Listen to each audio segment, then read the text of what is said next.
اصل ٹاپک کی طرف آتا ہوں. تو میں یہ عرض کر رہا تھا کہ نبی صلی اللہ علیہ وسلم نے فرمایا بڑھاپے جوانی کو غنیمت سمجھو. کس سے پہلے بھائی؟ بڑھاپے سے پہلے.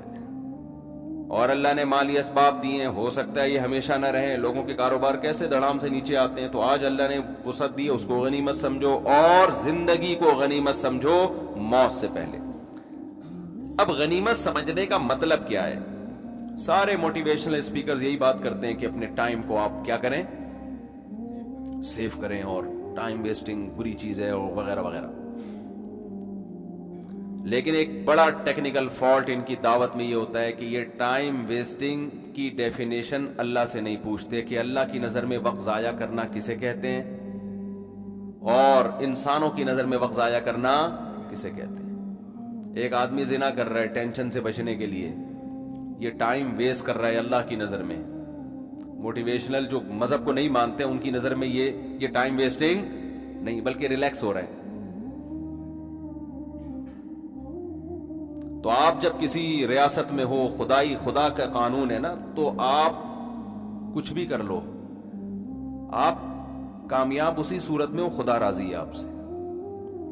کتنا آسان کر دیا نا اسلام نے, ہے بھائی. کامیاب کون ہے بھائی؟ جس کا اللہ راضی ہے, ختم. ناکام کون ہے؟ جس کا اللہ راضی نہیں ہے. اب ایک ہدف بنانا آسان ہو گیا کہ نہیں ہو گیا؟ اور جو کافر ہے نا, یہ کلابازیاں کھاتے رہتے ہیں ساری زندگی, یہ سوچتے رہتے ہیں کہ ہم کیوں ہیں. آپ نے دیکھا ہوگا اکثر ان کی جو ڈیبیٹ ہوتی ہے نا, اس میں یہ بحث اٹھائی جاتی ہے, ہم ہیں کیوں,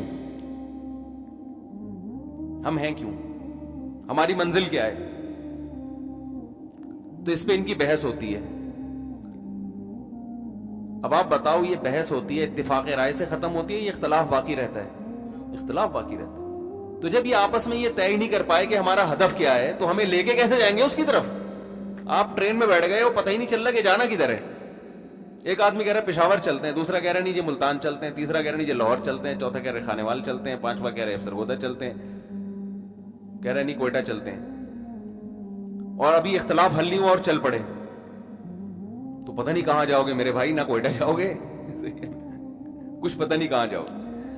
مسلمان کا مسئلہ اللہ نے 2 منٹ میں حل کر دیا کہ تمہیں پیدا کیوں کیا بھائی؟ اللہ کو راضی کرنے کے لیے. جو کام اللہ کہہ رہے کر لو, جس سے روک رہے رک جاؤ بس. اور 3 درجات بتا دیے کہ دیکھو 3 قسم کے لوگ ہوتے ہیں مارکیٹ میں. 3 قسم کی پبلک پائی جاتی ہے. ایک ہے اصحاب الیمین, یعنی کامیابی کے بھی 3 درجات ہیں نا. ایک تو وہ ہیں جو ناکام لوگ ہیں, ایک وہ ہیں جو کامیاب ہیں, ایک وہ ہیں جو کامیابی میں بھی کامل ہیں. جیسے ہوتے ہیں نا جو ہم جسے کہتے ہیں کہ اے کیٹیگری کے لوگ, اور کچھ بی کیٹیگری کے ہوتے ہیں, کچھ ہوتے ہیں سی.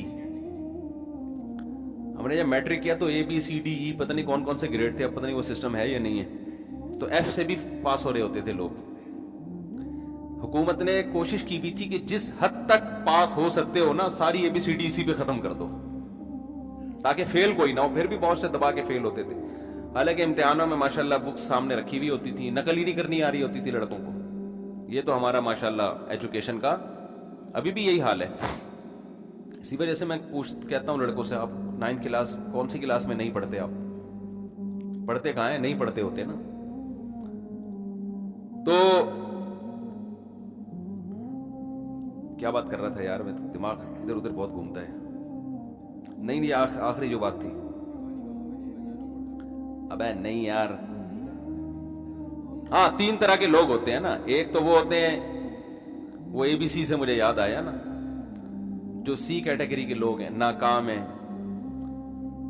اور ایک وہ ہیں جو بی کیٹیگری کے ہیں, کامیاب ہیں. اور ایک وہ ہیں جو اے ہیں, ایک اے کیٹیگری کے جو کامیابی کے بھی سب سے اعلی مقام پر ہیں. اللہ میاں نے بتا دیا بھائی, کچھ لوگ ایسے ہیں جو گناہوں میں پڑے ہوئے ہیں, خدا نے کہہ دیا یہ مت کرو, وہ پھر بھی کر رہے ہیں. آپ کی زندگی اگر ایسے گزر جائے نا, آپ صرف فرائض اور واجبات پورے کر لیں اور کچھ بھی نہ کریں, تو اللہ کی نظر میں آپ کامیاب ہیں بس.